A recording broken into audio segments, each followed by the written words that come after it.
কহুৱা ফুলিছে আহিন আহিল চিৰচাৰিত নিয়মেৰেই আহিন আহিল আপোন বাটেৰে চিনাকি ঘাটেৰে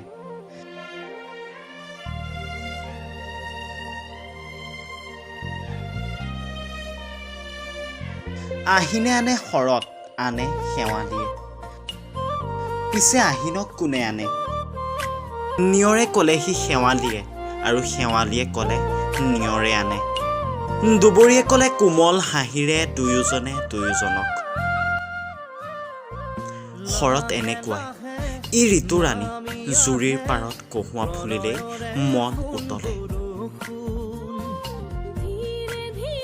জোনাকৰ মায়াই লৈ যায় কোনোবা অচিন পৃথিৱীলৈ য'ত কেৱল থাকে সৃষ্টি সেয়ে হয়তো কাকত আলোচনীত বিশেষ সংখ্যা প্ৰকাশ পায় এই সময়তেই শাৰদীয় সংখ্যা পূজাৰ বতৰত অধিক সৃষ্টিশীল হৈ উঠে তেওঁলোক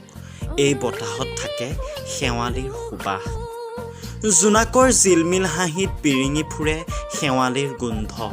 শৰতৰ সৈতে সম্পৰ্ক আছে কহুৱাৰ জোনাকত নাচে সেই কহুৱাবোৰে কোমল বতাহজাকে কানে কানে কৈ চাই সিহঁতক আহি আছে পূজা নদীৰ পাৰত উতলা বতাহত নাচি নাচি কহুৱাবোৰেও ৰৈ থাকে পূজাৰ বাবে পূজা মানেই আনন্দ পূজা মানেই ফূৰ্তি এতিয়া আগৰ দৰে সেই ফূৰ্তিও হয়তো নাই সলনি হৈছে সময় সলনি হৈছে পূজা আচলতে বিশ্বকৰ্মা পূজাৰ পৰাই আৰম্ভ হৈ যায় পূজা পূজা লগা অনুভৱ তাৰ পাছৰ পৰাইতো আৰম্ভ হৈ যায় সময়ৰ গণনা কেতিয়া আহিব দুৰ্গা পূজা তলসৰা শেৱালীৰ মিঠা গোন্ধই চৌদিশ আমোলমোলালে বতাহত কহুৱা নাচিলে আকাশত শুকুলা ডাৱৰে খেলিলে দুবৰীয়ে নিয়ৰৰ মুকুতা পিন্ধিলে আহে পূজা আহিনৰ মানুহ হৈ পৰে ভাববিলাসী